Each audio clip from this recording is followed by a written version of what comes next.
Good morning students, मैं सुषमा। स्वागत है आपका एक्सीलेंस हिंदी लर्निंग में। और आज का अपना टॉपिक है बहुत ही बड़ी फिल्म महाभारत कथा। महाभारत के रचयिता कौन है इसके लेखक और राइटर? तो इसके राइटर हैं महर्षि वेद व्यास। तो इसके बहुत सारे एपिसोड्स हैं और पहला एपिसोड है देवव्रत। तो देवव्रत के बारे में हम पढ़ेंगे। और इस एपिसोड का हीरो कौन है? इसका हीरो है राजा शांतनु, जो कि हस्तिनापुर के महाराजा प्रतीप के पुत्र है। हीरोइन है बहुत ही खूबसूरत गंगा।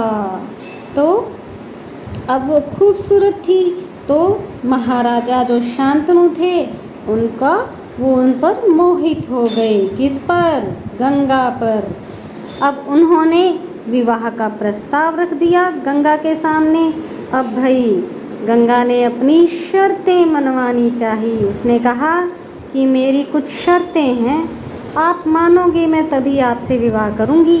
तो राजा शांतनु ने गंगा की सारी शर्तें मान ली। अब समय बीता और गंगा से शांतनु के कई तेजस्वी पुत्र हुए, परंतु गंगा ने उनको जीने नहीं दिया। एक एक करके बच्चा पैदा होते ही उनको नदी में बहा देती और फिर हंसती मुस्कुराती राजा शांतनु के महल में आ जाती। ओहो हो। राजा शांतनु बेचारे मन मसोस के रह जाते और ये देखते रहते कि इस अज्ञात सुंदरी के इस व्यवहार ने राजा को परेशान करके रख दिया। उनके क्षोभ का पारावार ना रहा। वो बहुत आश्चर्यचकित हो जाते थे। 7 बच्चों को गंगा ने इसी भांति नदी की धारा में बहा दिया और जब 8वां बच्चा पैदा हुआ तो गंगा उसे भी नदी की तरफ लेकर जाने लगी। अब कहानी में ट्विस्ट। शांतनु से रहा नहीं गया। बोला, माँ होकर अपने नादान बच्चों को अकारण ही क्यों मार रही हो? कितना घृणित व्यवहार कर रही हो तुम, यह तुम्हें शोभा नहीं देता। राजा की बात सुनकर गंगा मन ही मन मुस्कुराई, परंतु क्रोध का अभिनय करते हुए बोली, राजन, क्या आप अपना वचन भूल गए हैं? मालूम होता है कि आपको पुत्र से ही मतलब ही नहीं है। पुत्र से ही मतलब है, मुझसे नहीं।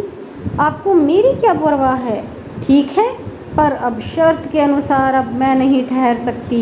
शर्त क्या थी? कि आप मुझे बीच में कभी भी मैं जो भी काम करूं मुझे रोकोगे नहीं। अब हाँ, आपके इस पुत्र को मैं नदी में नहीं फेंकूंगी। इस अंतिम बालक को मैं कुछ दिन पालूंगी और फिर पुरस्कार के रूप में आपको सौंप दूंगी। यह कहकर गंगा बच्चे को साथ लेकर चली गई। अब गंगा के चले जाने से राजा शांतनु का मन विरक्त हो गया। उन्होंने भोग विलास से जी हटा लिया और राजकाज में मन लगाने लगे। एक दिन राजा शिकार खेलते खेलते गंगा के तट पर गए तो क्या देखते हैं, एक बहुत ही सुंदर और गठीला युवक गंगा की बहती हुई धारा पर बाण चला रहा था और बाणों की बौछार से गंगा की प्रचंड धारा एकदम रुकी हुई थी। यह दृश्य देखकर शांतनु दंग रह गए। इतने में ही राजा के सामने स्वयं गंगा आकर उपस्थित हो गई।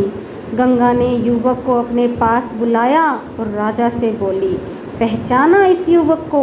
यही आपका और मेरा 8वां पुत्र देवव्रत है।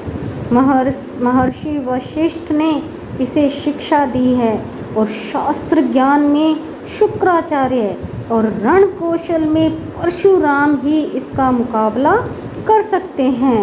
यह जितना कुशल योद्धा है उतना ही चतुर राजनीतिज्ञ भी है।